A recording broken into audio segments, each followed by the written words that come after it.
poquito demorado. Ok, listo. Bueno, muchas gracias a todos por asistir a esta sexta sesión del curso Ingeniería Económica Aplicada a las Finanzas. Hoy les he preparado unas diapositivas donde vamos a comparar el modelo Capital Asset Pricing Model, el CAPM, que ya habíamos explicado pues superficialmente en la sesión anterior. Hoy vamos a ver el Arbitrage Pricing Theory, o sea, el modelo APT, y vamos a hacer una comparación entre ambos. Entonces voy a compartir con ustedes las diapositivas. Si en algún momento no me escuchan o ven otra diapositiva, por favor me lo hacen saber.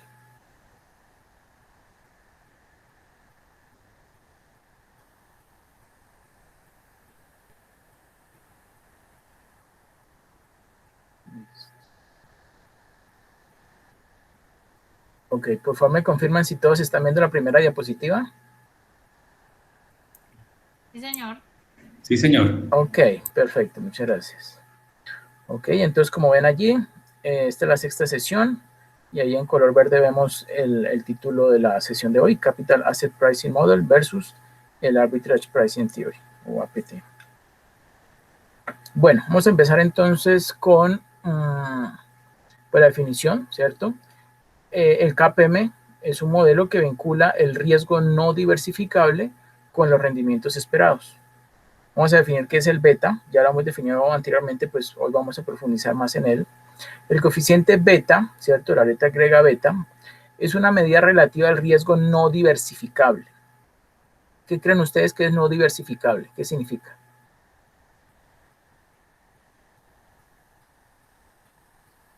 ¿Cómo se le conoce también a ese tipo de riesgo?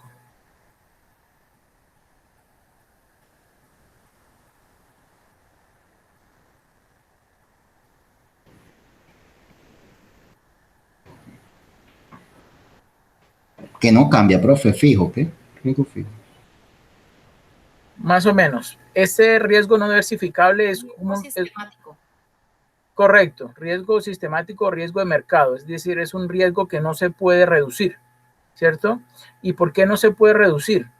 Porque pues no hay control sobre él, como por ejemplo los cambios macroeconómicos, los cambios en la economía, los cambios internacionales, ¿sí?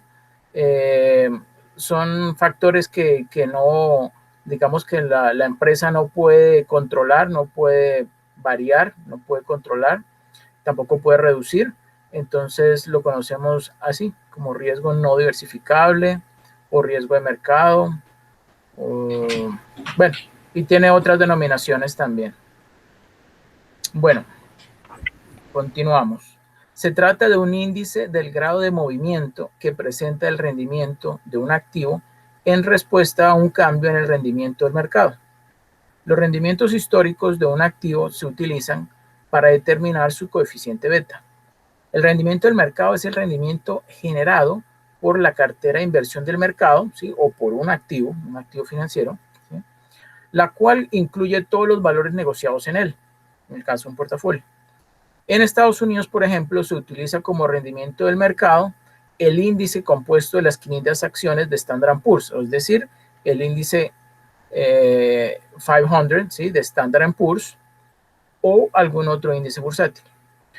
Los rendimientos históricos de un activo se utilizan para determinar su coeficiente beta, ¿correcto? Y para eso se utiliza ¿qué? La regresión lineal, ¿cierto? Con base en los datos históricos de los rendimientos históricos de, por ejemplo, las acciones, entonces nosotros podemos hacer una estimación, ¿cierto? De cuál es ese nivel de volatilidad o de variabilidad de los rendimientos, por ejemplo, del índice de las acciones que conforman el índice de Standard & Poor's 500. Ok, en la figura 1, que es la que tenemos acá, se los voy a mostrar, ¿sí? Que tiene los ejes de rendimiento del mercado en el eje de las X y rendimiento del activo en el eje de las Y. Hay dos activos. El activo S, que tiene esta línea de color, podemos decir como gris, y de color negro tenemos el activo R. ¿Sí? Vemos allí, por ejemplo, que esta línea de color negro, ¿cierto? Que es el activo R, miren que está pasando por 10, tiene un rendimiento de mercado de 10, ¿cierto? En cambio, por ejemplo, el activo S tiene un rendimiento del mercado negativo, ¿cierto? Está en el eje X, pero en el lado negativo. Y ambos pues son crecientes, ¿cierto? Están creciendo hacia ¿qué? Hacia digamos, el primer eje, sección o segmento. Cuadrante, correcto, el primer cuadrante de este eje, de estos ejes X y Y. Bueno, perfecto, entonces continuamos. En esta figura 1 se presenta la gráfica de la relación que existe entre los rendimientos de dos activos, el R y el S, ¿cierto? Repetimos, el S es el de color gris y el R es el de color negro. Y vemos allí que muestra las pendientes, ¿no? La pendiente del activo R es 0,8 y el del activo S es 1.30. ¿Alguien llegó? Ah, sí.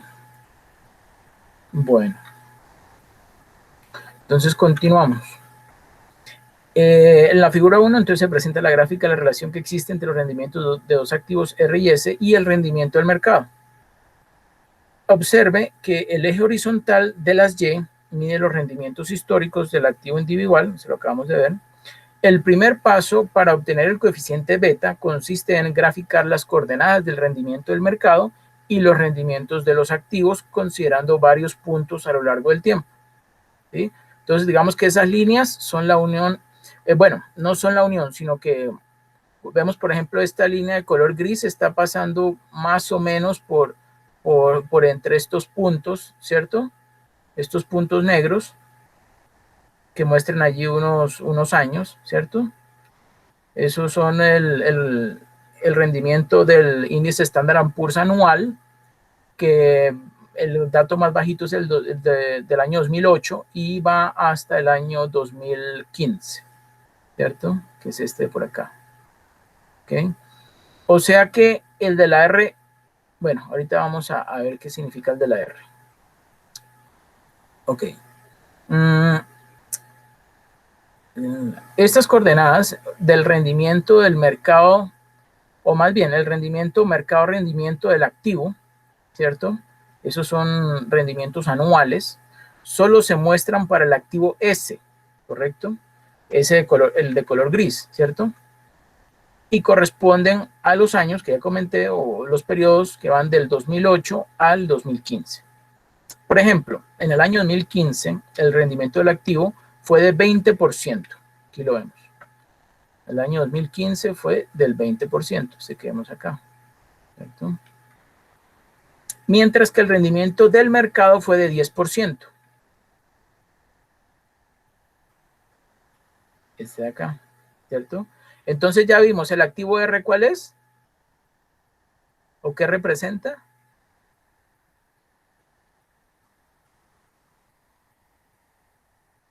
¿Qué representa esta línea negra? ¿El rendimiento de qué? Del activo R, ¿no? Dijimos. Ok, pero ese activo R también es ¿qué? Que lo acabamos de explicar. ¿Es rentabilidad? Sí, correcto, es rentabilidad, pero ¿de qué? Miren aquí que lo están mencionando. En el 2015 el rendimiento del activo S fue de 20%, mientras que el rendimiento del mercado. Exacto, correcto. Entonces, esa línea negra corresponde al rendimiento del mercado. ¿Okay? Bueno. El del rendimiento del mercado fue del 10%. Utilizando técnicas estadísticas, ¿sí? Es decir, seguramente utilizaron regresión lineal. La línea característica, ¿sí? Que es esa línea negra y en el otro caso la línea gris, dice allí línea característica, ¿cierto? Perdón, línea característica, que mejor explica la relación entre las coordenadas del rendimiento del activo y el rendimiento del mercado, o sea, el del activo S y el del mercado o activo R, ¿cierto? Se ajusta a los puntos de datos. La pendiente, ojo, la pendiente de la línea representa el coeficiente beta, ¿ok? Entonces, cuando se grafica esta línea o se saca la regresión lineal y se obtiene esta línea, que por supuesto eso con Excel ustedes, creo que ya les mencioné que con una sencilla, usando la gráfica, primero se hace la gráfica y después se escoge la opción de que genere la ecuación que representa esa gráfica. Podemos entonces, con esa gráfica podríamos hacer como proyecciones, ¿cierto? De esos datos y pronósticos, ¿cierto? Bueno, pero en este caso, esa pendiente que nos los arroja la ecuación, ¿cierto? La ecuación de la regresión lineal, que describe pues esta línea negra, o en este caso esta línea gris, pues nos va a mostrar la pendiente. Y esa pendiente que nos está arrojando, en este caso, pues ya se determinó, para la del mercado es de 0,8, ¿sí? Y para el activo S es de 1,3. ¿Okay? Bueno. Bueno. El coeficiente beta del activo R es de más o menos 0,8, ya lo vimos, y el del activo S es de aproximadamente 1,3. El mayor coeficiente beta del activo S, como vemos, tiene una pendiente más fuerte, más pronunciada, caracterizado por una pendiente más pronunciada, indica que su rendimiento es más sensible a los cambios ocurridos en los rendimientos del mercado. Por lo tanto, el activo S es más riesgoso que el activo R. ¿Sí ven? O sea que entre mayor sea su pendiente, significa que es más riesgoso frente al mercado. ¿Ok?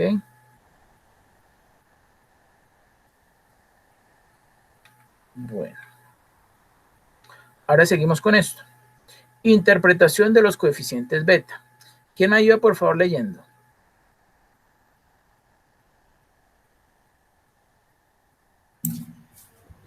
El coeficiente, ¿sí? Sí. El coeficiente beta de todo mercado es igual a 1.0. Todos los demás coeficientes beta son interpretados en relación con este valor. Los coeficientes beta de los activos podrían ser positivos o negativos, pero los positivos constituyen la normal. La mayor parte de los coeficientes beta se ubican entre 0.5 y 2.0. El rendimiento de una acción con una sensibilidad equivalente a la mitad de la sensibilidad del mercado, es decir, beta igual a 0.5, cambiará un 0.5% por cada punto porcentual de cambio ocurrido en el rendimiento de la cartera del mercado. ¿Sigo o va a decir algo? Siga. Listo. Sí. Por su parte, una acción con el doble de sensibilidad que el mercado, es decir, un beta igual al 2.0, rendimiento de la cartera del mercado. No.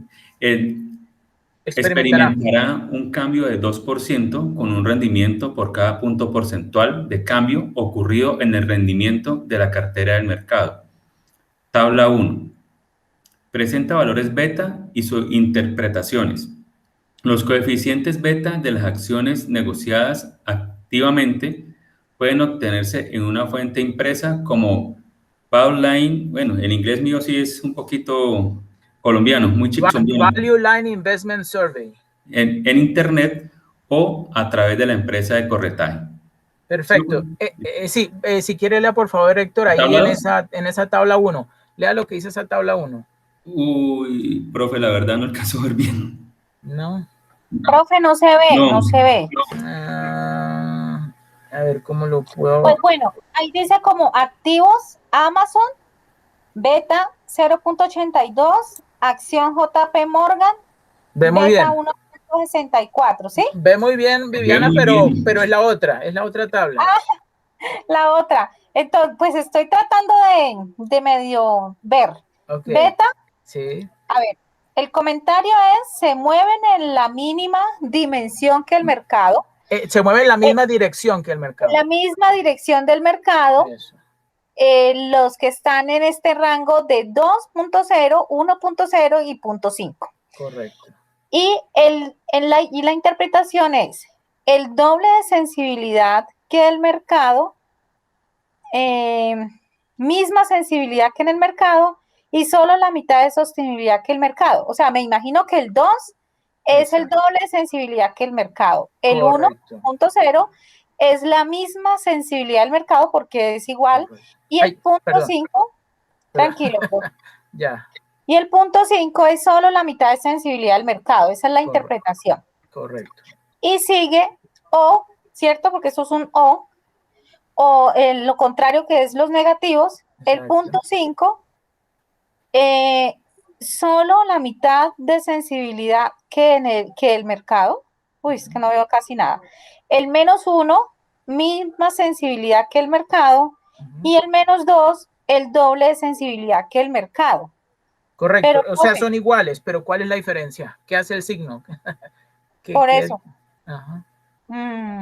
La tabla 1 presenta los valores y sus interpretaciones, los coeficientes beta, las acciones negociantes efectivamente pueden tenerse en cuenta imprecisas. Pues, profe, no, ahí sí. Es simplemente la dirección, Viviana, ¿sí? Digamos que... La dirección del plano. Exacto, digamos, los positivos significa entonces un incremento, ¿cierto?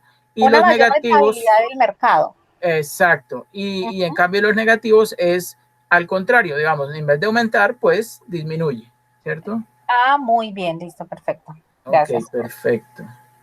Bueno, y bueno, si quieren yo les ayudo con la tabla 2, ahí dice lo siguiente. Dice, las acciones son, y voy a ir leyendo el beta, ¿sí? Amazon, 0,82. Eso es como alemán. Anheuser-Busch, 0,86. Ford Motor, 1,56. Disney, 1,09. eBay, 0,87. ExxonMobil, 0,86. Gap, ¿sí? La que fabrica la ropa, 1,25. Intel, la de los microprocesadores, 0,99, casi igual que el mercado. Y International Business Machines, o sea, IBM, 0,65, ¿cierto? Estos datos fueron tomados de, esos coeficientes betas fueron tomados de Finance Yahoo, de la página web de Finance Yahoo, y corresponden a esos datos que se tomaron el 20 de mayo del 2013, ¿sí? Bueno, y continúo. JP Morgan Chase and Company, 1,64. ¿Alguien quiere decir algo? Sí, profe, quería... Sí, correcto. Profe, ¿Sí? disculpe, quería hacerle una consulta. Sí. Eso que dijo la compañera Viviana, correcto, veo que todos son positivos, pero digamos, el beta debe oscilar entre cuánto y cuánto, digamos, para que sea pues recomendable, diría yo. Ahí lo acaban de mencionar, ahí está en la lectura, dice, lo normal es que esos betas se encuentran entre 0,5 y 2, eso es como lo que siempre muestran estas empresas como Value Line Investment Survey, es ese tipo de variaciones, ¿sí? Como entre 0,5 y 2,0. Profe, entonces lo que usted nos mostraba en la gráfica anterior, que la beta estaba en 10, ¿sí? No, esos eran los rendimientos. Mire que la beta son las pendientes. Este era 0,8 y este 1,3, ¿sí? Listo. Ya. Okay. Lo que es 10% es el rendimiento, ¿sí? Este es del 10 y este en el 2015 es como del 20. Profe, entonces, por decirlo así, ambos activos que estaban en la gráfica que mostró, uno está en 0,80 y el otro en 1,30, está dentro, digamos, de la beta normal. Correcto. De 0,5 y 2. Correcto. Estos son betas, obvio, estos son betas en el mercado americano. Si nosotros miramos los betas aquí en Colombia, no son iguales, tienen comportamientos más variables. Unos más cercanos posiblemente puede llegar a 0,2 o hasta 0,1 y unas empresas que generan o tienen unas variaciones bastante grandes pueden tener 3 o 4. Bueno, no estoy seguro cuánto, pero sí son variaciones mucho más grandes. Bueno, muchas gracias, Diana. Y Héctor, si quiere, por favor, continúe leyendo ahí donde dice en la tabla 2. En la tabla 2. En la tabla 2 se aprecian coeficientes beta de acciones seleccionadas, coeficientes beta de la cartera de inversión. El coeficiente beta de una cartera de inversión puede calcularse utilizando los coeficientes beta de los activos individuales que la conforman. Si hacemos que beta 2, ¿sí? No, ese es el símbolo de Rho. Esa letra griega se llama Rho.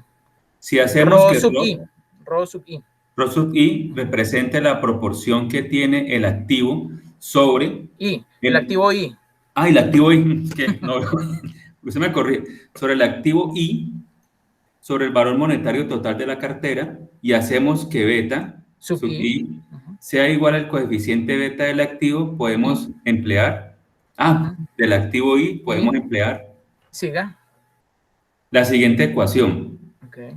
Beta sub C es igual, abro paréntesis, rho más beta sub 1, cierro, más rho sub 2. Sub 2 más beta sub 2 y así continuamente. Bueno, multiplicando, ¿no? Sumatoria. Se están multiplicando los que están dentro del paréntesis. Listo. Okay. Igual que sea a la sumatoria de I igual a 1 hasta n o hasta el infinito. Sí. Entre paréntesis, rho sub I por beta sub I. Correcto. Para determinar el coeficiente de beta de la cartera. Beta sub C. Por supuesto que la sumatoria de I igual a 1 hasta n por rho igual a 1, lo cual significa que el 100% de los activos de la cartera deben incluirse en este cálculo. ¿Sí saben eso a qué se refiere? ¿Sí sabe, Héctor, a eso a qué se refiere? Ahí sí, carteras. Para determinar el coeficiente beta. Es que ese rho está representando la proporción, ¿sí? Está representando una proporción. Entonces, a veces en este caso, pues yo conseguí, le puse el nombre rho, pero en muchos otros libros lo van a encontrar como W, ¿sí? W en inglés significa weight, significa como una proporción.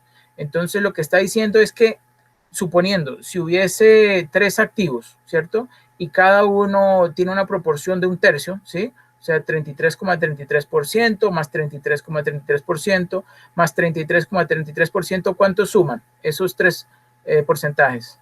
1. Exacto, sí, exacto. Eso es lo que está diciendo. Eso es lo que está diciendo. Okay.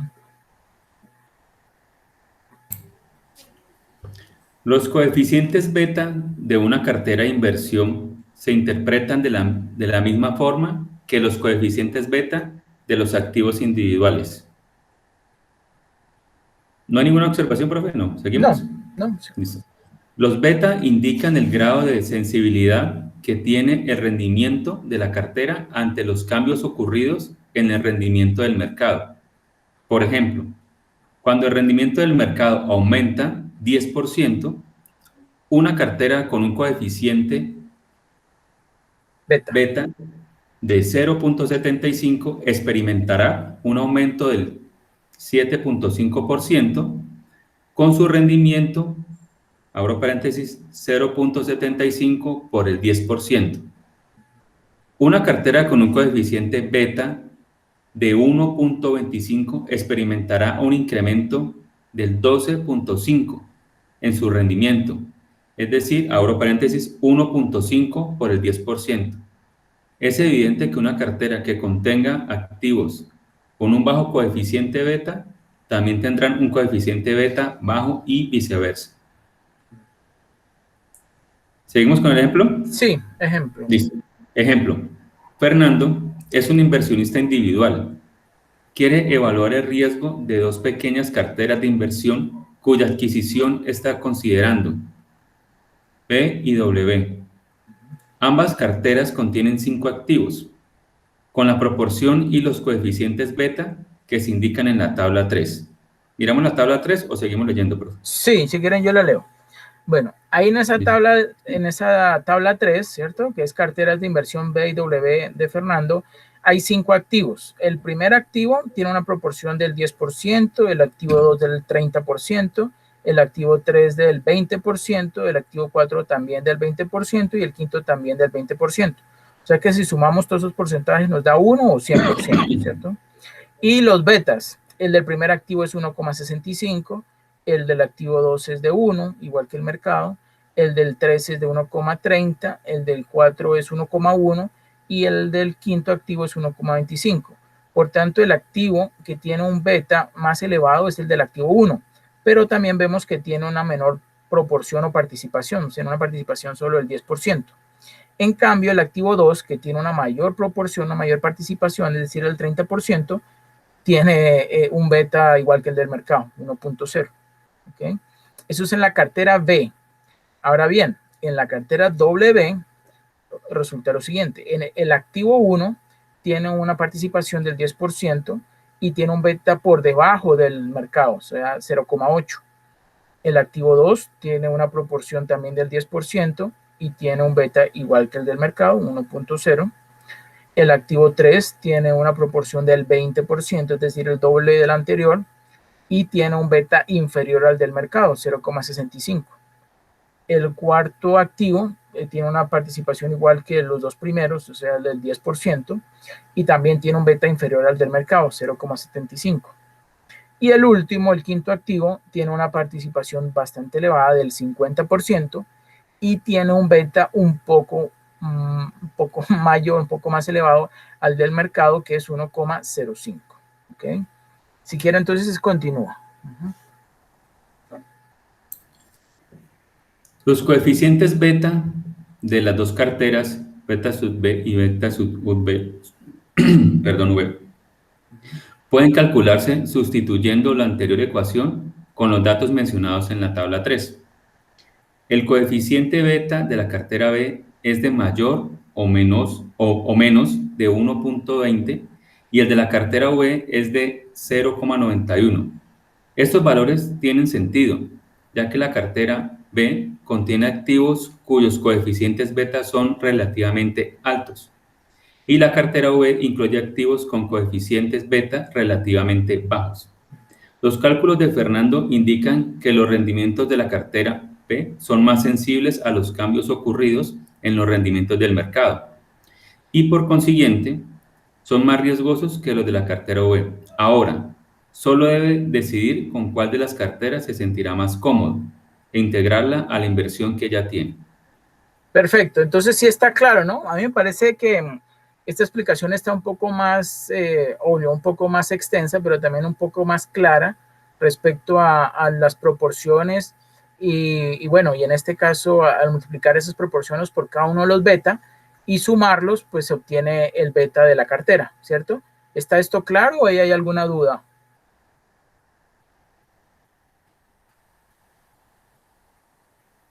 ¿Sí está todo claro? Bueno, entonces continuamos. Sí. Profe, Sí. Una pregunta ahí. ¿Esos betas, de dónde los obtuvo? ¿Los calculamos nosotros o nos los arroja? A ver, se puede calcular, nosotros lo podemos calcular por medio de una matriz de covarianza, ¿sí? Y eso ustedes lo van a realizar porque ya yo miré el programa, ustedes van a tener que hacerlo ahorita en el siguiente etapa 4, que es la actividad del componente práctico. Entonces ustedes se les van a dar unos datos, ¿cierto? En un archivo PDF y se les va a dar un archivo Excel, una plantilla, y ahí ustedes entonces van a calcular ese beta. ¿Ustedes se acuerdan que yo les había dado esa fórmula de cómo calcular el beta o no se acuerdan? La verdad no me acuerdo, profe. Bueno, igual yo les he enviado esos PDF, échenle una mirada, ahí está la fórmula para calcular los beta, ¿okay? De todos modos, yo les vamos a hacer un ejercicio en Excel, eso no es nada del otro mundo, es bastante sencillo. Tomamos de pronto algunos activos y calculamos esa volatilidad, ese beta, profe, lo podemos calcular. Eso por el lado del beta y por el lado para calcular la proporción. Ah, no, eso sí no tiene ningún misterio. También igual, alguna fórmula. David José. Sí, eso no, digamos, a ver, digamos que en esta parte en este curso de Ingeniería Económica Aplicada a las Finanzas, yo les voy a dar los activos, los nombres de los activos, ¿cierto? Y muy posiblemente también las proporciones. Ahora, en la vida real, ¿sí? En la vida real, ustedes tienen que armar sus propios portafolios, ¿ok? Y pues eso tiene toda una mecánica para digamos, eso se llama allocate o asignar, ¿sí? Cuáles son los activos que están presentando un mayor rendimiento, y eso, cuando ustedes vayan a armar su portafolio, van a agregar no solamente acciones, como en este caso, van a agregar también ETFs, que son un tipo de instrumento financiero que digamos, se maneja igual que una acción, pero tiene unas diferencias. No voy a entrar en este momento a explicárselas, pero trabajan o funcionan casi igual que una acción y están generando grandes beneficios, sobre todo en el mercado norteamericano, ¿cierto? Y también pueden agregar en esas carteras o portafolios de inversión bonos e incluso opciones, ¿cierto? Y pues eso, o CDFs también, que son otro tipo de instrumentos que son pues bastante riesgosos, pero que como también tienen un alto nivel de riesgo, pueden generar bastantes ganancias o, o también pérdidas. Entonces, pues eso se va a ver más adelante, pero en la vida real, pues son ustedes los que tienen que determinar en cuáles, y sobre todo considerando cuál es la política de gestión, de administración de esa cartera y de esos niveles de riesgo que esté en disposición de aceptar digamos que el dueño o el cliente dueño de ese portafolio. Pues entonces él es el que determinará si quiere asumir un nivel de riesgo medio, uno bajo o uno alto, ¿cierto? Ok.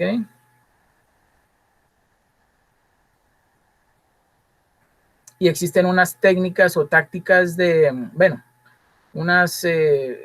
sí, digamos que unos tipos de gestión activa o pasiva. Eso se maneja mucho, sobre todo en el mercado americano, para cuando las personas se van a pensionar, que entonces ellos muchas veces confían mucho en el mercado americano y entonces les dicen a sus administradoras de fondos de pensiones que, por ejemplo, igual que aquí en Colombia, ¿no? Bueno, una persona joven puede asumir un nivel de riesgo alto, ¿sí?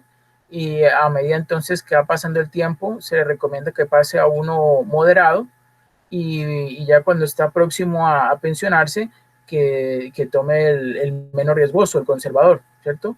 O algunas personas decían, no, yo quiero desde que estoy joven irme por el nivel de riesgo intermedio, ¿sí? Y solamente al final el conservador, pero muy seguramente nadie, ni creo que la ley lo permita, que antes de pensionarse le permitan asumir un nivel de riesgo elevado, porque pues es bastante peligroso que todos esos recursos que haya acumulado pues los pierda al final, ¿cierto? Bueno. ¿Sí está claro? Sí, señor. Ok, perfecto. Bueno, entonces continuamos. Esto ya lo leímos, ¿no? Lo último. Sí. Sí, señor. Ok, perfecto. Bueno, estos son los 7 supuestos del modelo KPM. Si quiere alguien, por favor, que los lea para que ustedes los repasen. ¿Alguien diferente a Héctor?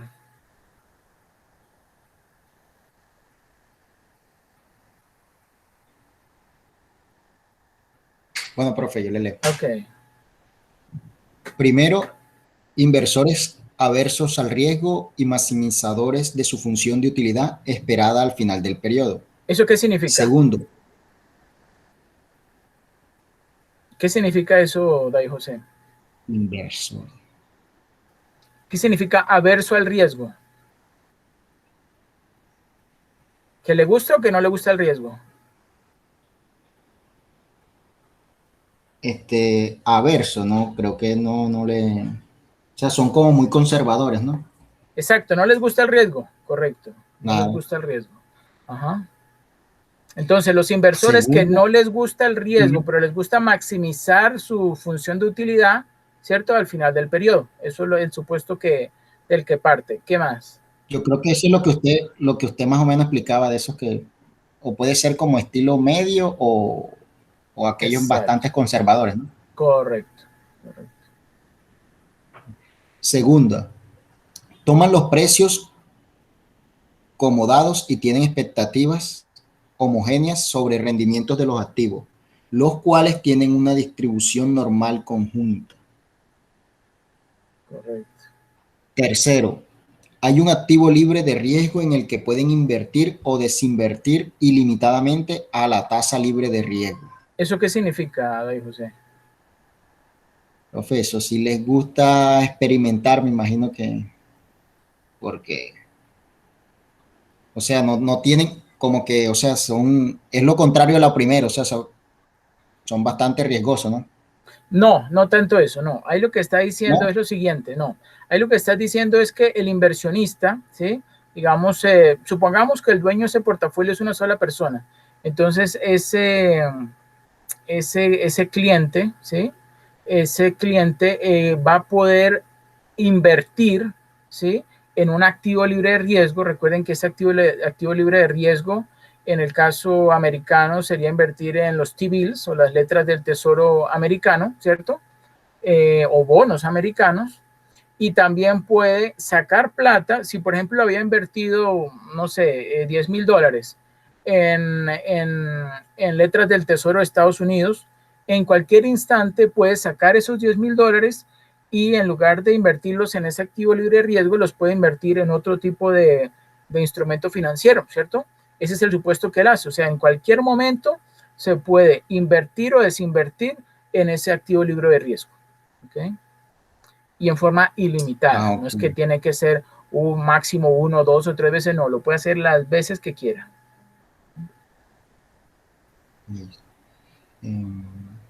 Cuarto, cantidades de todos los activos son negociables y perfectamente divisibles. Exacto. Quinto. ¿Eso qué quiere decir? ¿Eso qué quiere decir, José?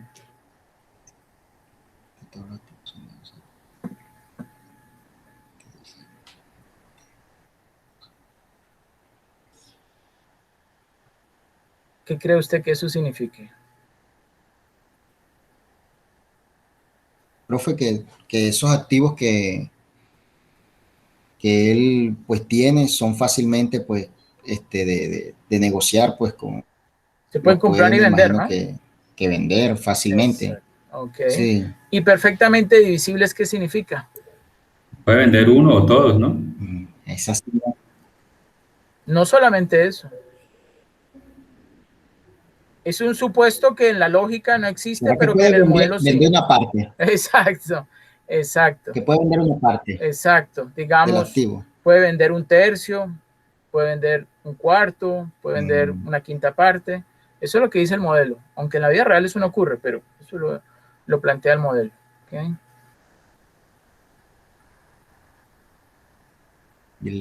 Quinto. Sí. Inversores consideran solo medio. Y séptimo, no existen impuestos, leyes regulatorias, costos de transacción en el mercado. ¿Podría, por favor, repetir nuevamente el quinto y el sexto? Porque no se lo oyó. Listo, profe. El quinto dice, inversores consideran solo media y varianza de los rendimientos. El sexto, información es gratuita y está al alcance de todos los inversores. Correcto. Entonces, ¿qué significa el quinto? Y el séptimo, ¿sí? El quinto significa entonces que o sea, conociendo, miren lo siguiente, como este modelo parte del supuesto de que esos activos financieros, sus rendimientos, ¿cierto?, siguen una distribución normal, y como dice la distribución normal, que conociendo únicamente dos variables, que serían la media y la varianza, ya se puede, digamos, conocer o se puede describir el comportamiento de esta cartera de inversión. Entonces, por eso ahí dice bien claro que los inversores consideran únicamente la media y la varianza de los rendimientos, porque implícitamente se sabe que conociendo esos dos variables, pues, y que sigue una distribución normal, pues con eso es suficiente para saber cuál va a ser el comportamiento de esa cartera de inversión.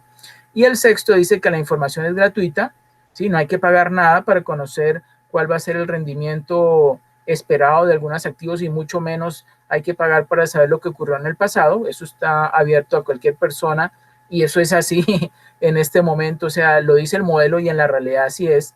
Ustedes entran a Yahoo Finance, pueden entrar a Yahoo cualquiera o cualquier otro buscador y ahí encuentran información gratuita de cuáles han sido los rendimientos, cuáles son los resultados de los indicadores bursátiles, etcétera, etcétera. Mucha información de las empresas que cotizan en las bolsas de valores, pues está ahí disponible para que el público pues sepa de qué se trata, cuáles han sido los resultados de esas empresas en el pasado y que hagan con esa información pronósticos y pues todo ello que les permita tomar decisiones más, más confiadas de cuánto invertir y en cuáles invertir, ¿cierto?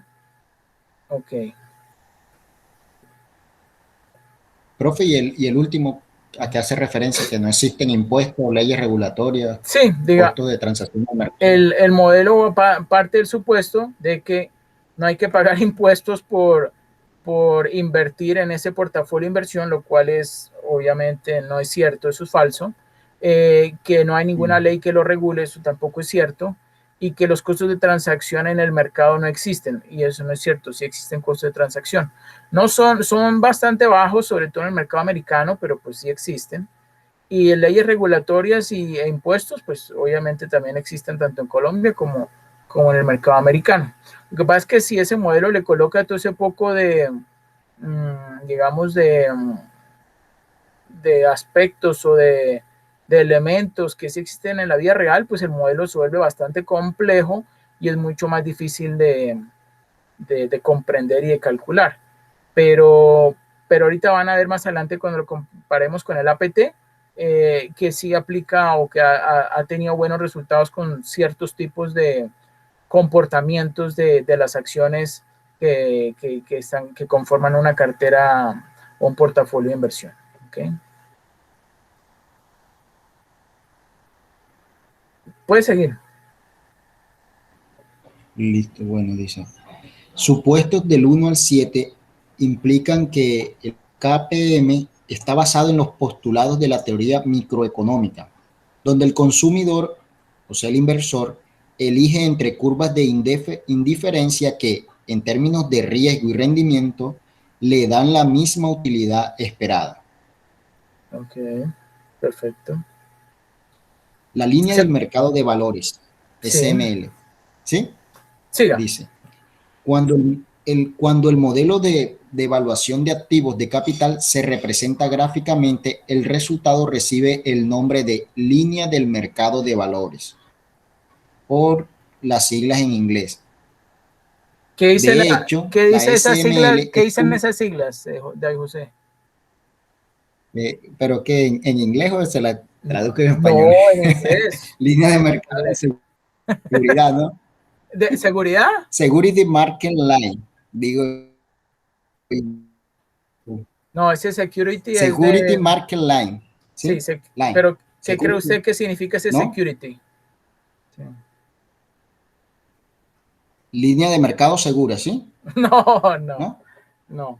De activos financieros. Activos financieros. Es que hace referencia a de activos financieros. Exacto. Siga. Dice, de hecho, la SML es una línea recta que refleja el rendimiento requerido en el mercado. Sí. Cada nivel de riesgo no diversificable, el coeficiente beta. En la gráfica, el riesgo medido en función del coeficiente beta se traza sobre el eje de las X y los rendimientos requeridos, R, se trazan en el eje de las Y. La disyuntiva riesgo-rendimiento queda representada con toda claridad por la SML.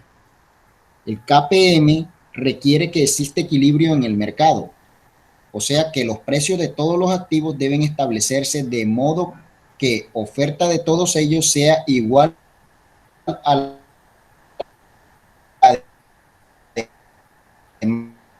demanda por sostenerlo y carteras eficientes. En equilibrio no debe existir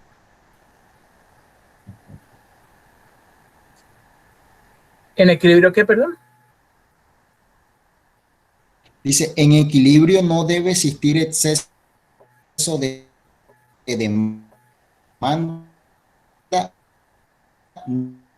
ni de oferta. Correcto. Sí se escuchó bien. Que tengo como pues ahí se escuchó un poco cortado, pero sí se entendió, sí se entendió.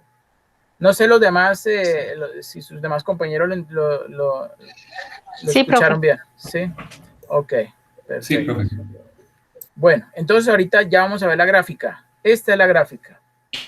Esa gráfica SML es precisamente la representación gráfica de esa ecuación que tenemos ahí abajo, del valor esperado del rendimiento del activo I, que es igual al RF, que es el rendimiento del activo libre de riesgo. SF es de free risk, activo libre de riesgo, más el beta, ¿sí?, del activo I del mercado, ¿sí?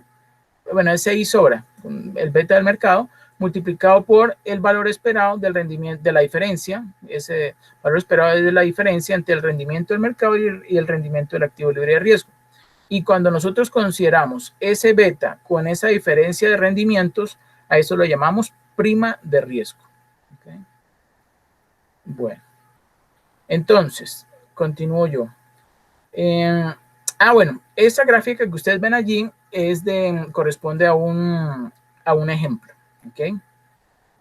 Vemos en el eje las X el riesgo no diversificable, o sea, el beta, ¿sí? Y en el eje de las Y vemos el rendimiento requerido, o sea, esa R. ¿Okay? Vemos allí también en el 7% que está el RF, ¿sí? O sea, el rendimiento del activo libre de riesgo. ¿Okay? Y vemos que tiene hay unas lineecitas, estas lineecitas, ¿cierto?, que está mostrando como la altura de esa línea del mercado, corresponde a una prima de riesgo del mercado del 4%, ¿sí?, para cuando el beta es del 1.0, o sea, el del mercado, y es bueno, ese es del 4%. El del activo Z no dice cuánto es, ¿cierto?, pero ahí tiene un beta, ¿sí?, de 1,5. Entonces ahora voy a leer cuáles son los pero puntos de este ejemplo. ¿Cómo? Profe, pero el de la prima de riesgo del activo Z se podría calcular, bueno, porque yo creo que lo calcularon Claro. así el del otro, ¿no? 7 Claro, con el 11 claro. la diferencia, ¿no? Sí, ahí ahorita lo vamos a explicar. Simplemente ahorita voy a leer los datos pues del ejercicio y ahí listo, profe. obviamente lo vamos a calcular. Bueno, entonces dice el ejercicio: los directivos de comercializadora Máximo, una empresa desarrolladora de software para computadoras en pleno crecimiento, ¿cierto?, quiere determinar el rendimiento requerido del activo Z, ¿sí? Acuérdense lo siguiente: este modelo de CAPM, ¿qué me va a arrojar? ¿Para qué sirve?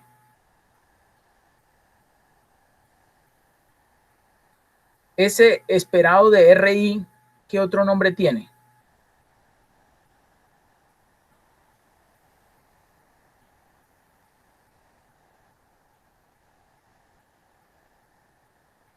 ¿Ustedes ya hicieron los ejercicios de esta etapa número 3 o no?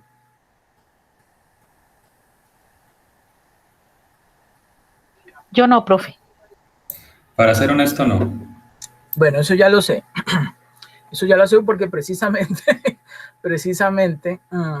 si ustedes ya lo hubieran hecho, sabrían que ese valor esperado, ese E que tiene entre paréntesis R sub I, es el rendimiento requerido del mercado, ¿ok? Y ese valor ustedes lo van a tener que calcular, creo que en uno de los ejercicios de la actividad de la etapa número 3, ¿ok? Y hoy, ojo con lo siguiente: ese rendimiento requerido, ¿sí?, del activo, ¿sí?, ese rendimiento requerido del activo, ¿sí?, también se conoce como el rendimiento del equity, ¿sí?, o sea, del capital de una empresa, ¿ok? Ese dato lo van a necesitar o lo necesitan para calcular el costo promedio ponderado capital, ¿cierto? Porque en el costo promedio ponderado capital necesitan conocer el costo de la deuda y el costo, ¿sí?, del equity o del capital de la empresa. Y oigan lo siguiente: normalmente, digamos, en todo el mundo, el costo del equity por lo general, ¿sí?, se calcula utilizando este modelo, el del KPM.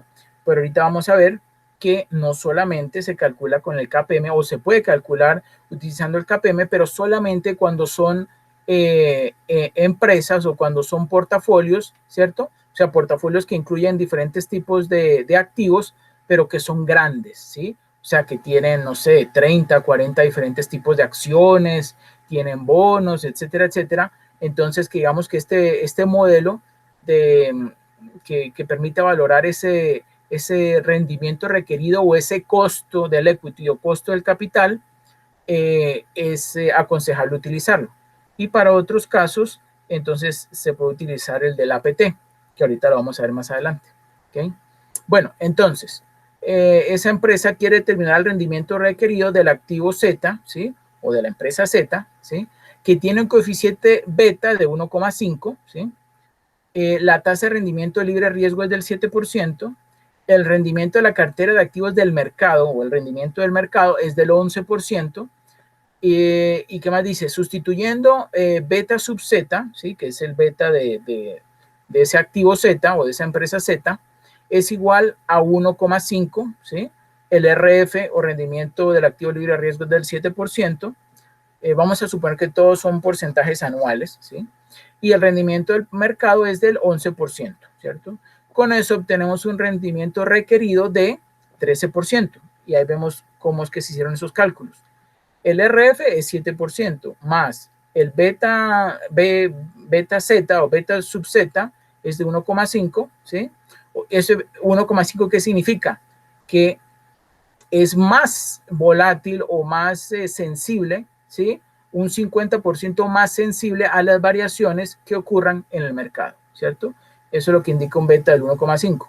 Y eso se está multiplicando por la diferencia entre el 11%, que es el rendimiento que arroja ese activo Z, menos el rendimiento del activo libre de riesgo, que es del 7%, ¿sí? Como quien dice, 1,5 por 4%, que eso da 13%, ¿ok?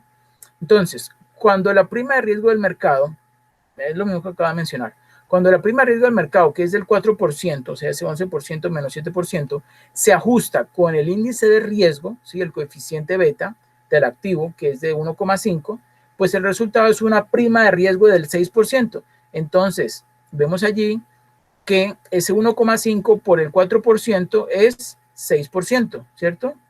Y ese 6% más el 7% del activo libre de riesgo da el 13%, que sería el rendimiento requerido del activo Z o el costo del equity o el costo del capital de esa empresa Z. Supongamos si fuera, por ejemplo, de una empresa Z en lugar de un activo Z. ¿Okay? Al sumarle la tasa libre de riesgo del 7%, esta prima de riesgo da como resultado un rendimiento requerido del 13%. ¿Ok? ¿Sí está claro o hay alguna duda?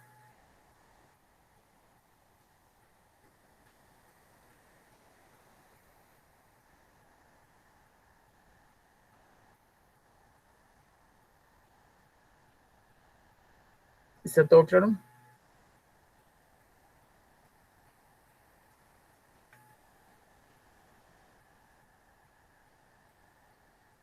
¿Continuamos?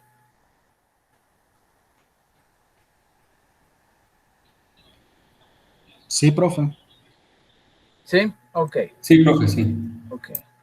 Bueno, ahí está entonces el ejemplo de la aplicación del KPM, ¿sí? Suponiendo que la rentabilidad media del mercado es del 11% y que la volatilidad, o sea, la desviación típica, es del 10%, mientras que el rendimiento sin riesgo, o sea, del activo libre de riesgo es del 5%, consideremos dos acciones A y B. O sea, es un portafolio que está formado por dos acciones A y B que tienen los siguientes elementos.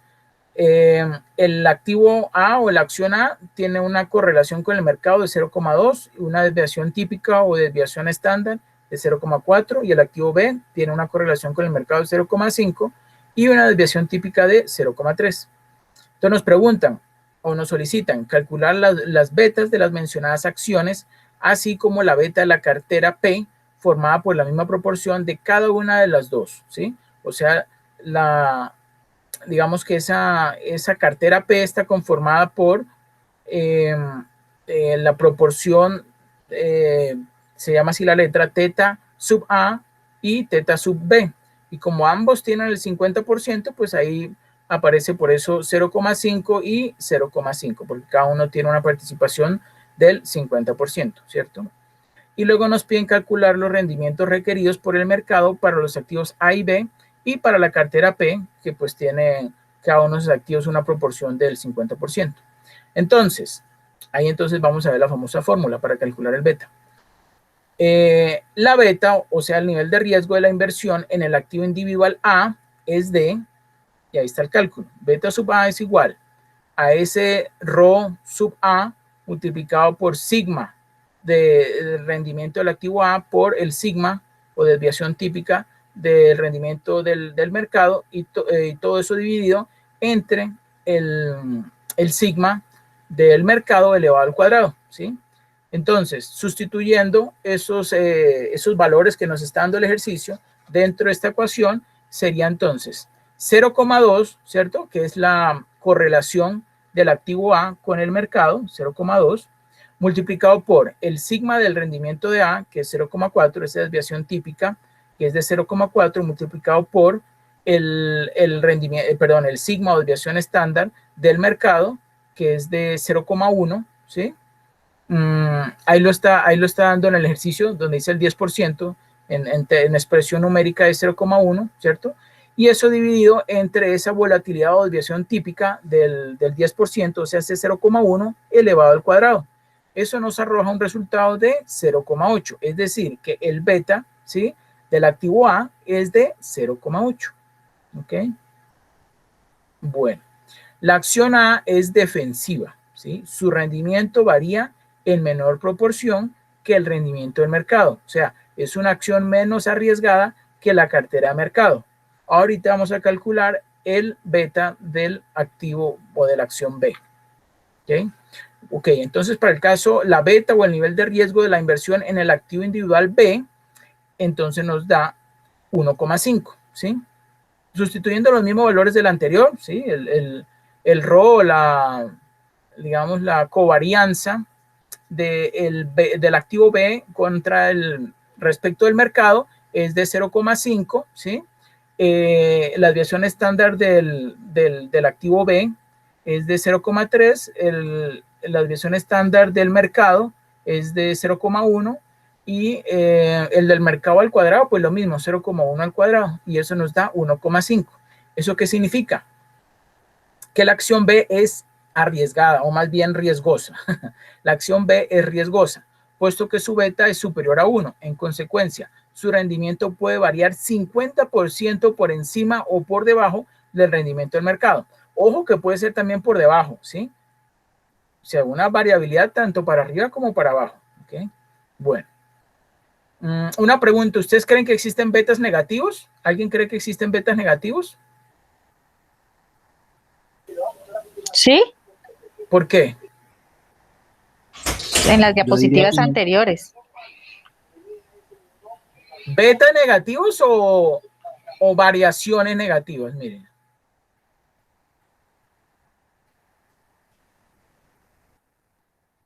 Miren la pendiente.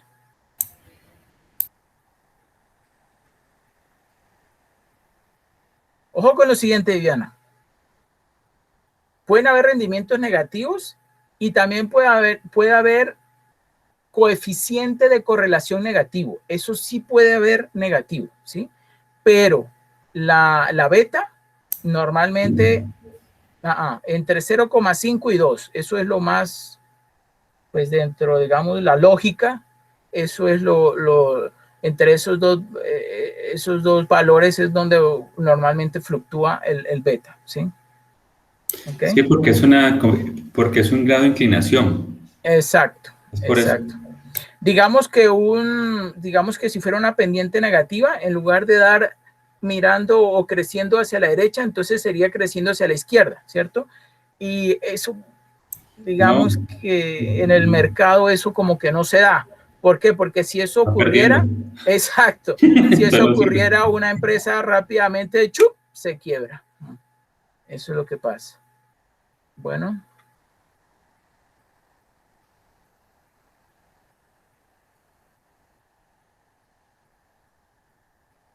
Bueno, pero no está mal que usted lo mencione porque es bueno salir de esas dudas en este momento y no cuando estén haciendo la actividad.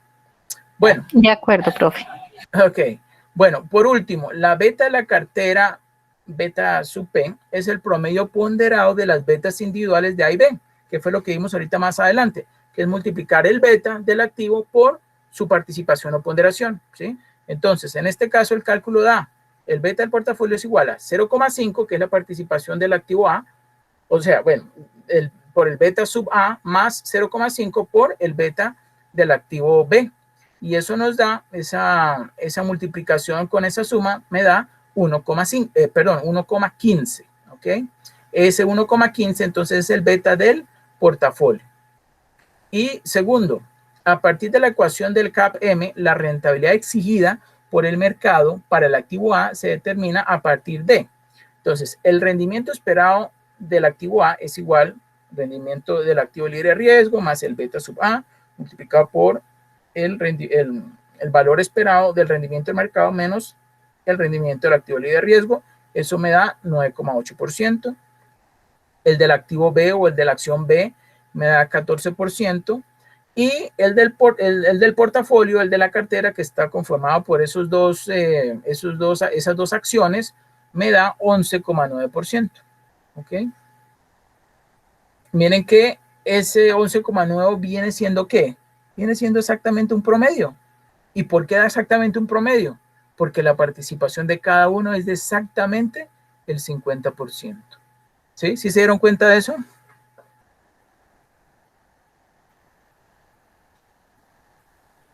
En cambio, si las proporciones no hubieran sido del 50%, muy posiblemente no hubiera dado exactamente un promedio aritmético.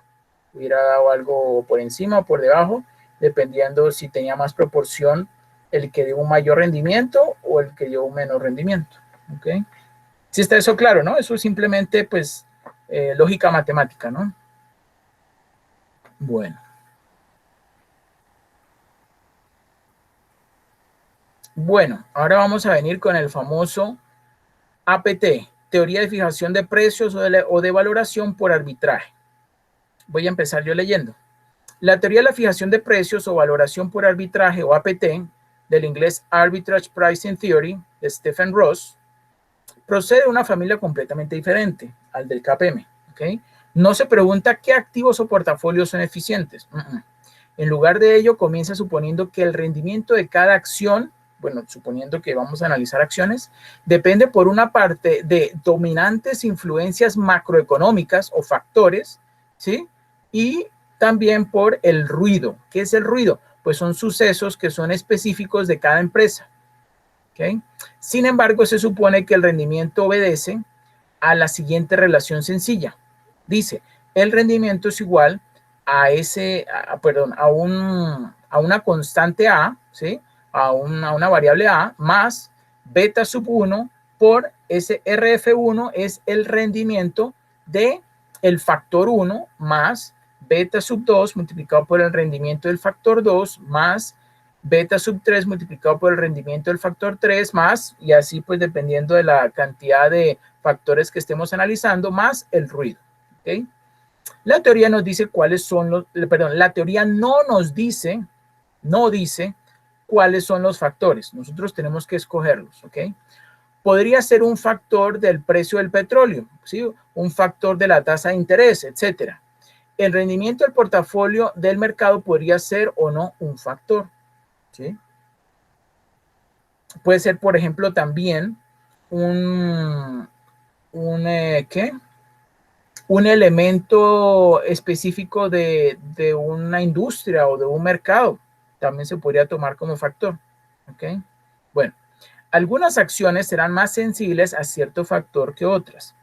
Ahí tenemos un ejemplo. Ecopetrol sería más sensible a un factor del petróleo que, digamos, Coca-Cola. ¿Sí? Si el factor 1, o sea, F1, recoge los cambios inesperados en los precios del petróleo, beta sub 1 será más alto para Ecopetrol. ¿Okay? La letra A representa una constante para el activo o el portafolio. Es decir, ¿qué significa una constante? Pues que no se ve afectado por la volatilidad. Si ven que esa letra, esa variable A no está multiplicada por el beta, ¿sí? Entonces no tiene o no se ve afectado por las variaciones. No tiene un beta, no tiene un nivel de riesgo de volatilidad o de variabilidad, ¿sí? Es simplemente independiente, ¿sí? Entonces, tiene una constante A, ¿sí? Tiene un beta, el beta ya sabemos que es la sensibilidad del activo o portafolio respecto al factor especificado, eso sí es diferente, no es respecto al mercado, sino respecto al factor especificado, que como dijimos anteriormente, un factor puede ser el precio del petróleo, o puede ser el crecimiento del PIB, o puede ser la variación en la tasa de interés, o puede ser otro tipo de índice, puede ser también la variación en el Standard & Poor's, bueno, puede ser diferentes factores, ¿sí? Por ejemplo, la situación que se presentó hace poco con las pérdidas de Coca-Cola. No sé si vio en las noticias el movimiento, el pequeño movimiento que hizo, bueno, este jugador que llevó como que, ajá, o sea, cómo afectó, por decirlo así, las acciones de forma pues negativa pues para Coca-Cola, porque en un momentico pues se desplomó. Correcto, entonces... Por decirlo así, que eso no, o sea, yo digo que ajá, que ellos como que, ¿quién va a prever eso? Digo yo, ese riesgo ahí, ¿no? Sí, no, lo que usted hizo, o sea, eso es un factor que muy posiblemente no se había considerado, o posiblemente, bueno, si por ejemplo estaban utilizando el KPM, pero si por ejemplo estaban utilizando esta teoría del APT, y sí lo consideraron, pero no sé, utilizando, o sea, lo consideraron, pero de pronto no le dieron un peso suficiente, pues posiblemente los hubiera podido afectar un poco, de una forma como más fuerte, ¿no? De todos modos, les comento lo siguiente. En esta teoría de fijación de precios se pueden colocar varios factores, ¿cierto? Lo malo es que si se colocan muchísimos factores, entonces muy posiblemente el resultado que se obtenga no concuerde muy bien con la realidad, o sea, no va a ser un resultado como de muy buena calidad, ¿sí? ¿Por qué? Porque empiezan a jugar como muchas variables que van a actuar unas en contra de otras y muy posiblemente los resultados que se obtengan no sean muy buenos. En cambio, lo que los expertos recomiendan es considerar como entre 3 y 5, entre 3 y 5 factores es lo que usualmente se utiliza para obtener unos resultados, pues, digamos que con cierto nivel de validez, ¿sí? Y credibilidad. Eso existen también unos indicadores. No los vamos a ver en este momento, pero existen unos indicadores para medir la bondad de los resultados arrojados por este modelo, por esta teoría, perdón. Bueno. ¿En qué estábamos? Ah, sí. Ok. Bueno, la letra A, bueno, sí ya lo hemos leído. El ruido, ese nos falta. El ruido es el choque aleatorio idiosincrásico del activo con una media esperada de 0 y también se conoce como el término de error. ¿Okay? El error. Para cualquier acción individual hay dos fuentes de riesgo. La primera es el riesgo que proviene de los factores macroeconómicos dominantes, ¿sí? Como por ejemplo, lo que les dije, la variación, bueno, ustedes saben, ¿no? La inflación, el desempleo,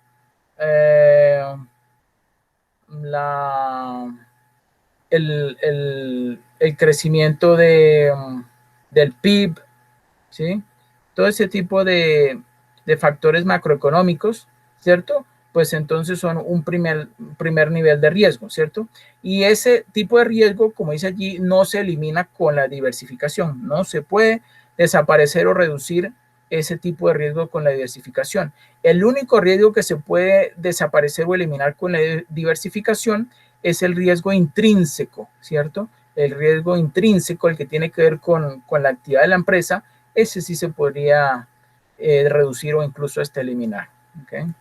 Bueno, y la segunda fuente de riesgo es el riesgo que surgen de acontecimientos que solo atañen a la empresa, pues lo que acabo de mencionar. La diversificación elimina el riesgo único, ¿sí? O sea, el riesgo intrínseco, y por eso los inversionistas diversificados lo ignoran cuando deciden comprar o vender una acción, ¿sí? Por eso, cuando un inversionista va a comprar o vender una acción, lo que considera es el riesgo no diversificable, o sea, el riesgo de mercado. ¿Por qué? Porque sobre ese riesgo no lo puede controlar y, por supuesto, por medio de la diversificación no lo puede eliminar. ¿Okay? Es lo que va a pedir, es una retribución por ese riesgo del mercado que está dispuesto a asumir. La prima de riesgo esperada de una acción resulta afectada por el riesgo macroeconómico factorial, más no por el riesgo único intrínseco. La teoría de la valoración por arbitraje afirma que la prima de riesgo esperada de una acción depende de la prima de riesgo esperada asociada con cada factor y de la sensibilidad de la acción a cada factor, beta 1, beta sub 2, beta sub 3. Por lo tanto, la fórmula es prima de riesgo esperada es igual a el rendimiento, ¿sí? Considerando pues cada uno de esos factores, ¿cierto? Menos el rendimiento del activo libre de riesgo, ¿sí? Como lo vemos allí, beta sub 1 multiplicado por el rendimiento del factor 1 menos el rendimiento del activo libre de riesgo más ese beta sub 2 multiplicado por el rendimiento del factor 2 menos el rendimiento del activo libre de riesgo más, y así pues hasta la cantidad de factores que se estén considerando, ¿ok? Eso es la fórmula de prima de riesgo esperada, prima de riesgo, ¿ok? Prima de riesgo. Ahora damos la teoría de valoración por arbitraje. Por favor, léame a alguien esas dos afirmaciones.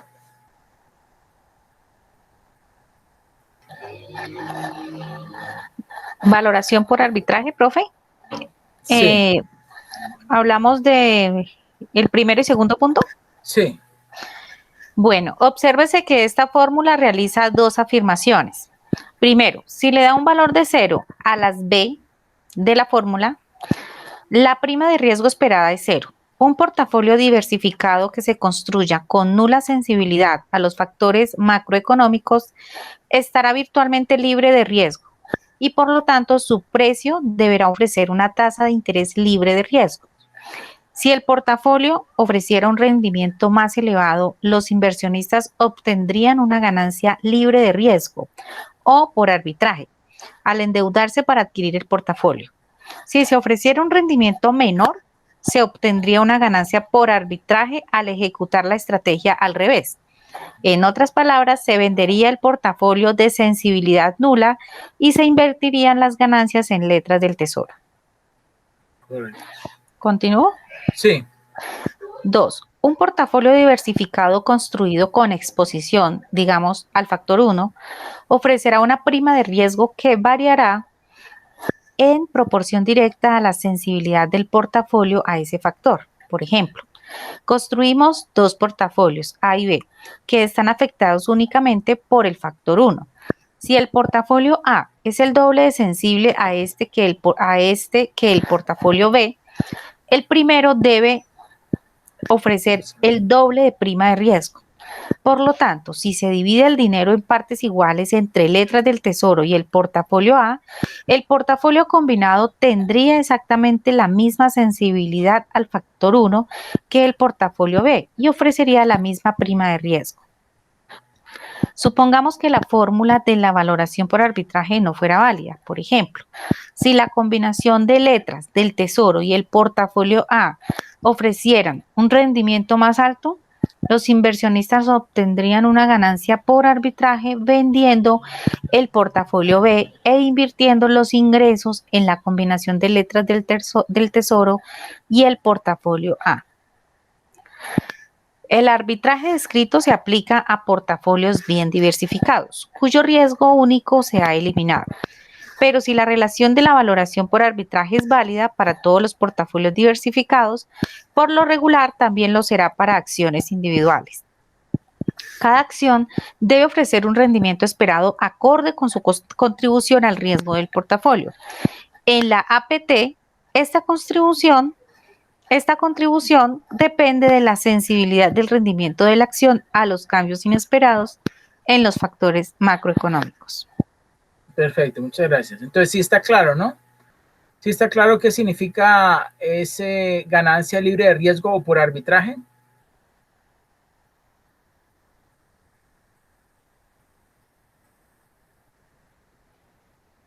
¿Sí saben qué es el arbitraje?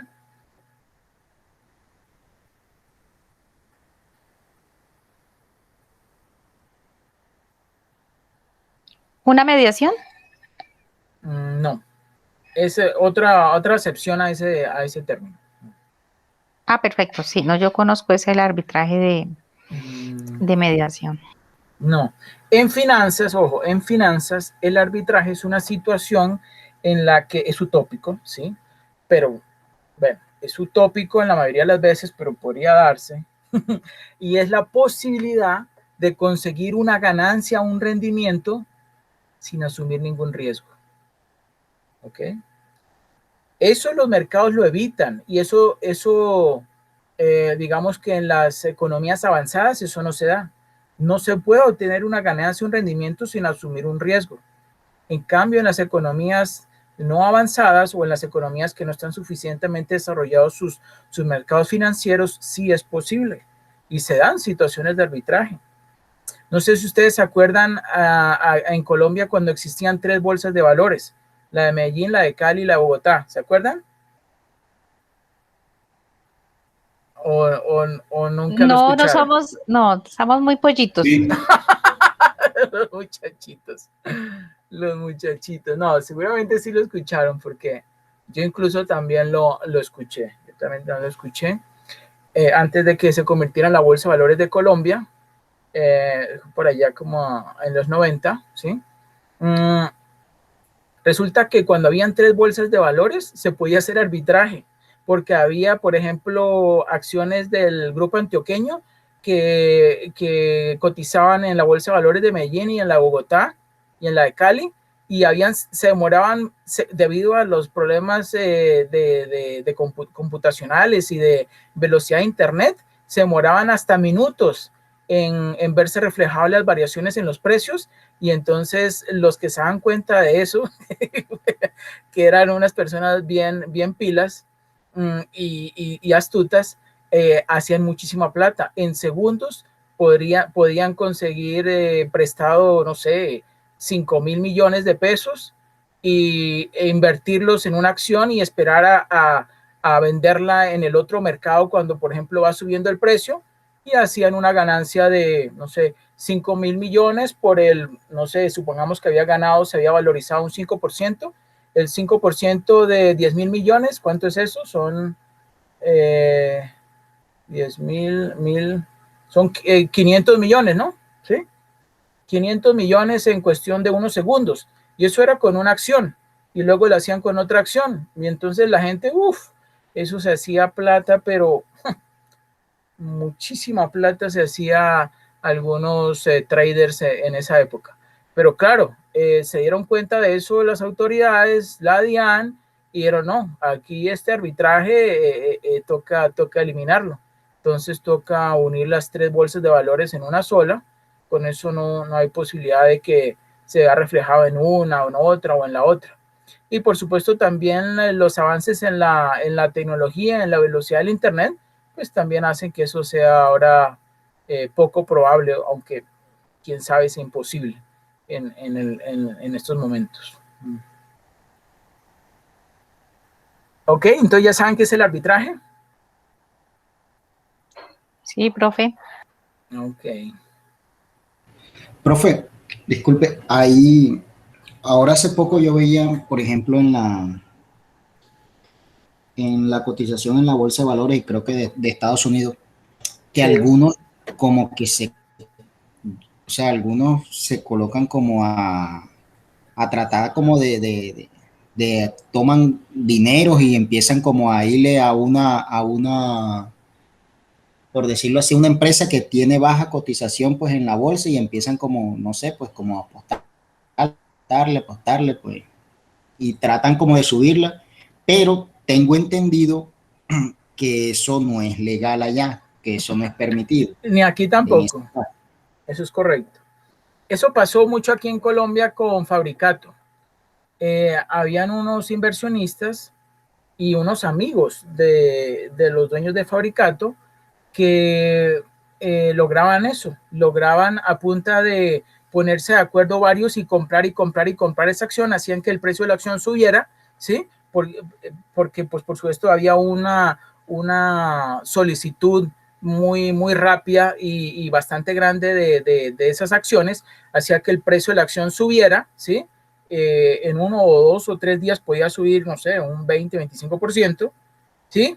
Y ellos hacían ese propósito para que el público que no conocía la estrategia que ellos habían diseñado, compraban esas acciones y después al cuarto día, ¡puf!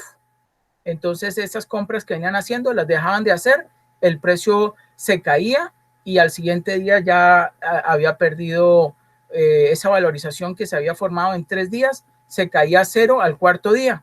Y ahí vienen quién salía perjudicado. Pues los inversionistas que no conocían esa estrategia y que pensaban que realmente esa acción estaba creciendo debido a otros motivos y pues generaban pérdida. Eso es ilegal, obvio. A Fabricato, me parece que es Fabricato, creo que todavía tiene demandas por esas estrategias que habían hecho unos inversionistas, seguramente amigos de esa empresa. Uh-huh.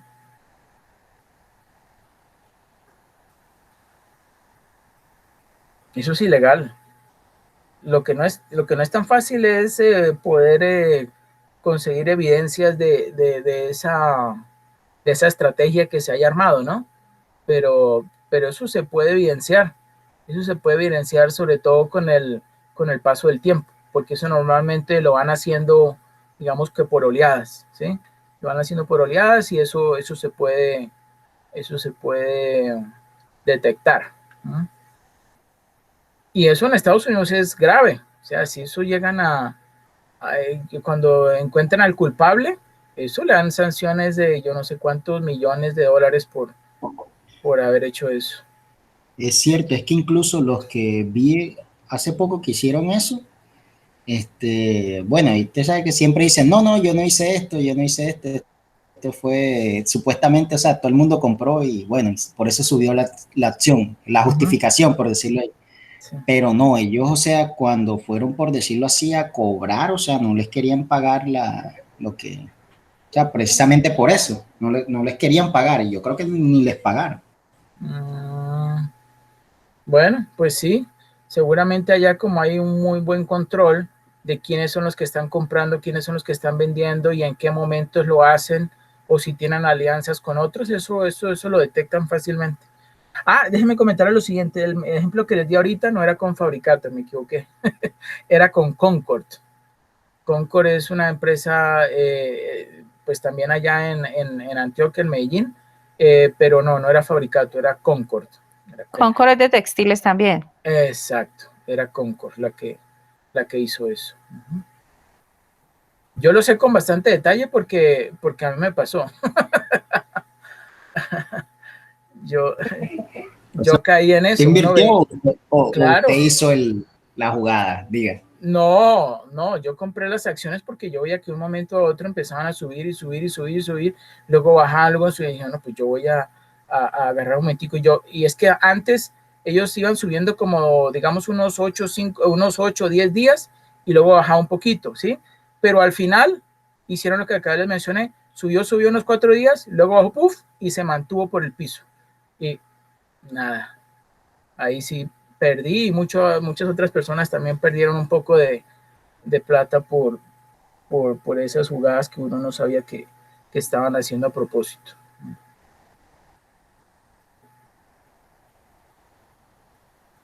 Sí. Bueno,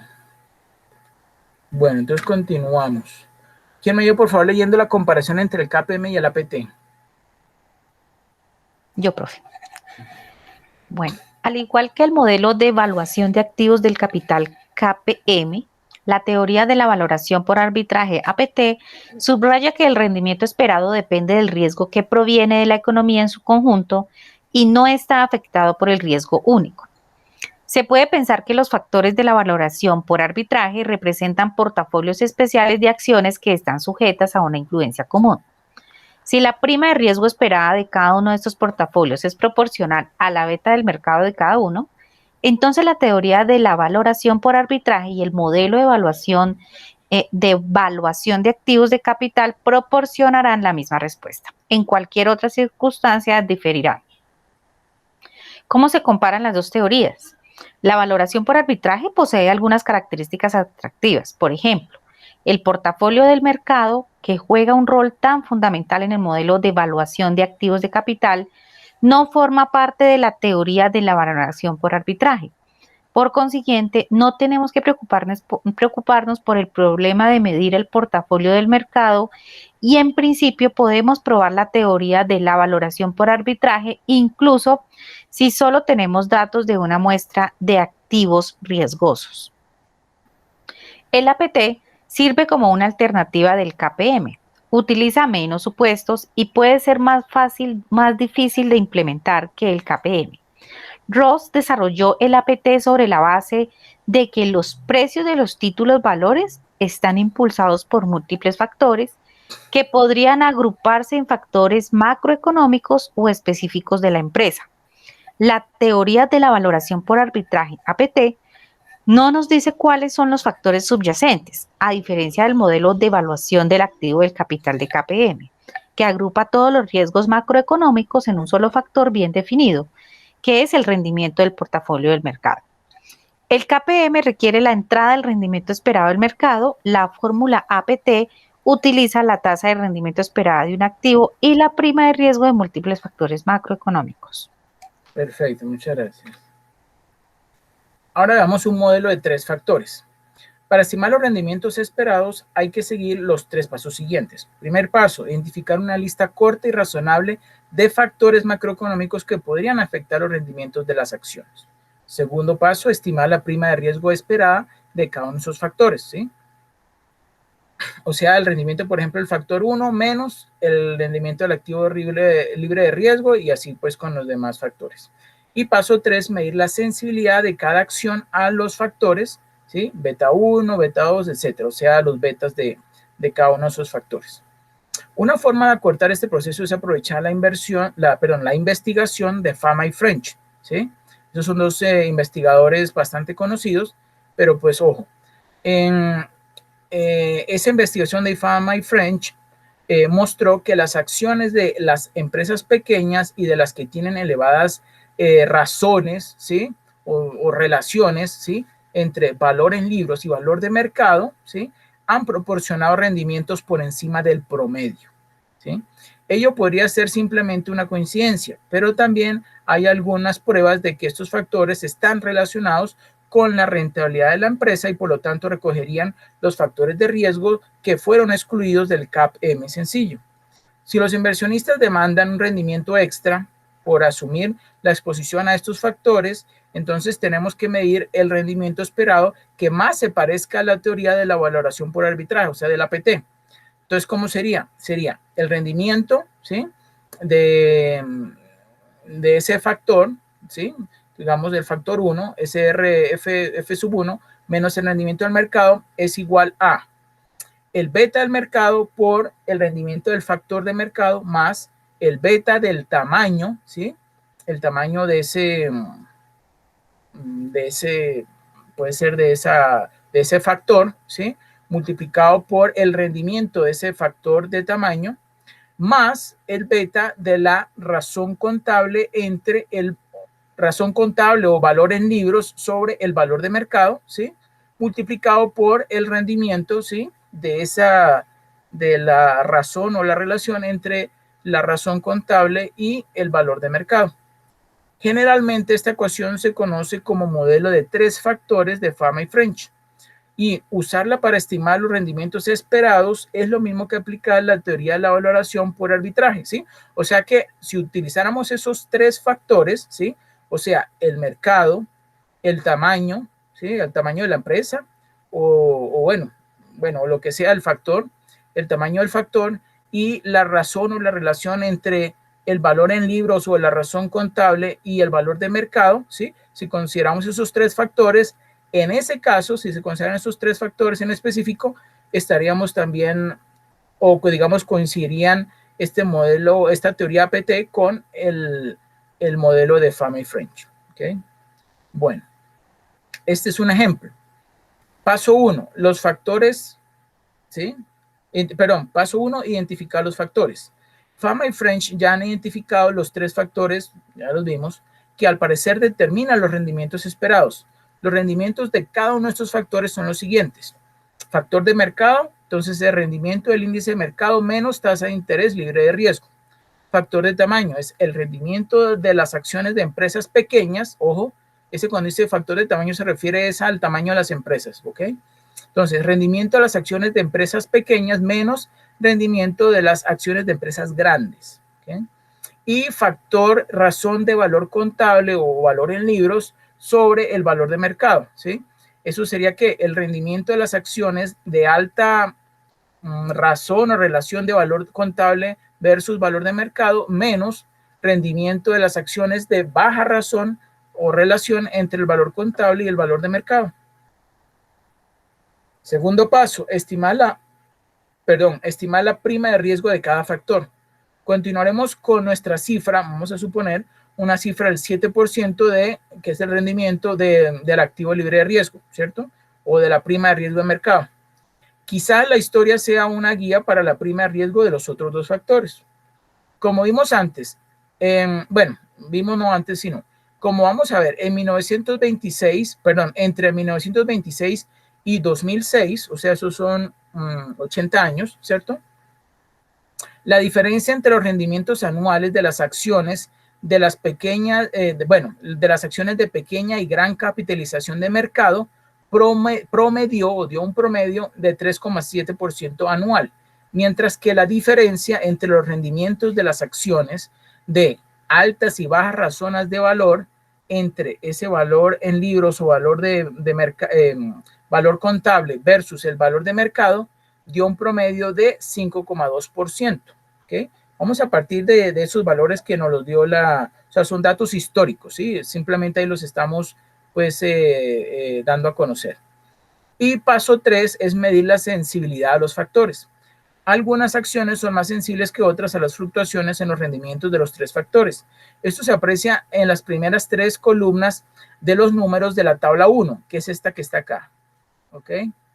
Esta es la tabla 1, que son estimaciones de rendimientos accionarios esperados de industrias pues específicas, ¿sí? Realizadas con el modelo de 3 factores de Fama y French y el KPM, ¿sí? Entonces, aquí vemos el del mercado, ¿sí? El beta del mercado, el beta del tamaño de las acciones, el beta de la relación entre ese valor en libros, ¿sí? Versus el valor de mercado, ¿sí? De esas empresas, el rendimiento esperado y el rendimiento esperado utilizando el modelo de 3 factores de Fama y French y el rendimiento esperado utilizando el modelo KPM. ¿Ok? Bueno, ahora volvemos. Esto se aprecia en las primeras 3 columnas de números de la tabla 1 que ya vimos, la cual muestra algunas estimaciones de sensibilidades, o sea, los betas, ¿cierto? A factores de 10 tipos de industrias durante 60 meses. Ojo, aquí hay 10 industrias: automotriz, bancaria, química, informática, de construcción, alimentaria, petrolera y gasera, farmacéutica, de telecomunicaciones y de servicios. ¿Ok? Bueno. A factores de 10 tipos de industrias durante 60 meses hasta junio del 2006. Por ejemplo, un incremento de 1% en el rendimiento del factor de razón o relación de valor en libros versus valor de mercado, se reduce un 1,07%, ¿sí? El rendimiento de las acciones de empresas de informática, pero incrementa 0,63% el rendimiento de las acciones de empresas de servicio público, ¿sí? Aquí lo vemos.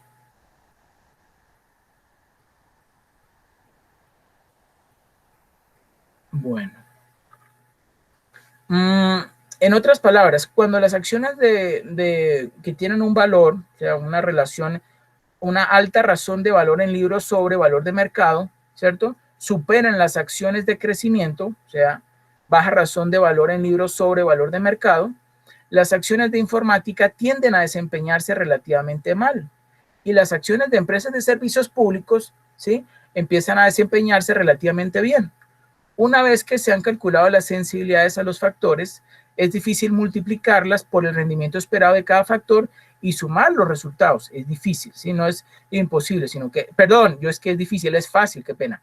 Es fácil multiplicarlas por el rendimiento esperado de cada factor y sumar los resultados. Aquí tenemos entonces un ejemplo, ¿sí?, de ese cálculo. Entonces, como dice allí, por ejemplo, la prima de riesgo esperada de las acciones de empresas de informática, ¿sí?, es, vemos allí la fórmula R menos RF, que sería 1,67 por 7, ¿sí?, más 0,39 por 3,7, ¿sí?, más 1,07 por 5,2.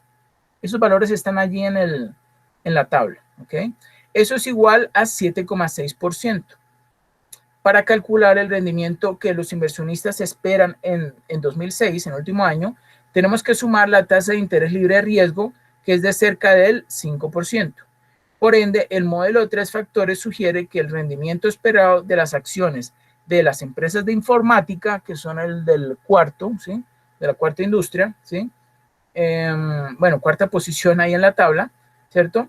El rendimiento esperado de las acciones de empresas de informática en 2006, ¿cierto?, fue de 5 más 7,6, ambos son por ciento, ¿no? 5% más 7,6%, que eso es igual a 12,6%, ¿ok?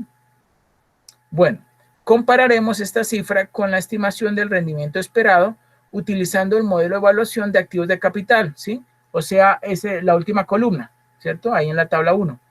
El modelo de 3 factores proporciona una estimación mucho menor del rendimiento esperado de las acciones de empresas de informática. ¿Por qué? Principalmente porque las acciones de empresas de informática tienen una exposición menor. Vemos allí que es un menos 1,07, ¿sí? Aquí. 1,07 en cuanto al beta, considerando la relación o la razón entre valor en libros y valor de mercado, ¿cierto? Menos 1,07. Esto está en porcentaje, sino que la tabla no le colocaron el simbolito de porcentaje, pero pues son porcentajes, ¿no? Menos 1,07%, ¿ok?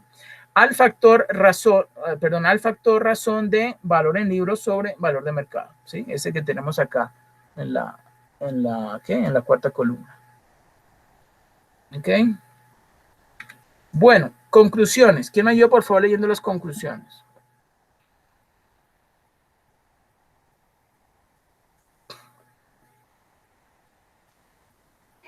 Conclusiones. El riesgo y el rendimiento son las dos determinantes clave del valor de la empresa. Por lo tanto, es responsabilidad del administrador financiero evaluar con cautela el riesgo y el rendimiento de todas las decisiones de importancia con la finalidad de asegurarse de que los rendimientos esperados justifiquen el nivel de riesgo que está asumiendo la compañía. 2. El APT no proporciona información sobre cuáles podrían ser los factores, por lo que los usuarios del modelo APT deben determinar analíticamente los factores relevantes que podrían afectar los rendimientos del activo. Por otro lado, el factor utilizado en el KPM es la diferencia entre la tasa del rendimiento esperada del mercado y la tasa de rendimiento libre de riesgo. Tercero, se afirma que los riesgos de las acciones de empresas pequeñas y de las acciones con altos valores en libros en relación con los precios del mercado se explican correctamente a través del KPM. Perfecto, muy bien. Entonces, están viendo, ¿no? Esta conclusión número 3. ¿Sí? Eso es lo que yo les comentaba. O sea, el KPM explica correctamente cuando se consideran acciones de empresas pequeñas, ¿sí? Y de las acciones con altos valores en libros, ¿sí? En relación con los precios de mercado. ¿Ok? Bueno, eso sería todo.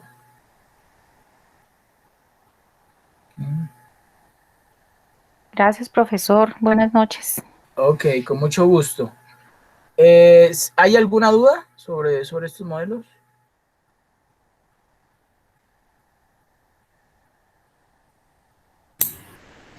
Creo que queda practicar. Practicar, ¿cierto? Bueno. Sí, okay. Muchas gracias, profe. Ok, con mucho gusto. La duda va a surgir cuando estemos haciendo la actividad, profe.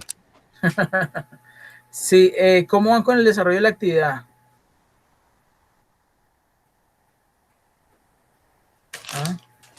Profe, Yo por ahí, apenas voy a empezar. bueno, en la individual, bien.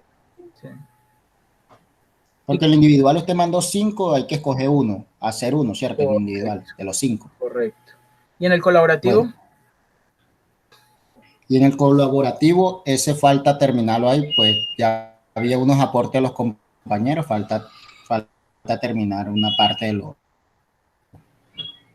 Ok, bueno, tienen a en plazo el hasta el colaborativo. 4 ¿Sí? de julio, pero pues yo les recomiendo que sí, que la vayan desarrollando para yo poder revisarlo y pues darle realimentación, ¿no? No que lo dejen todo pues para el final. Bueno.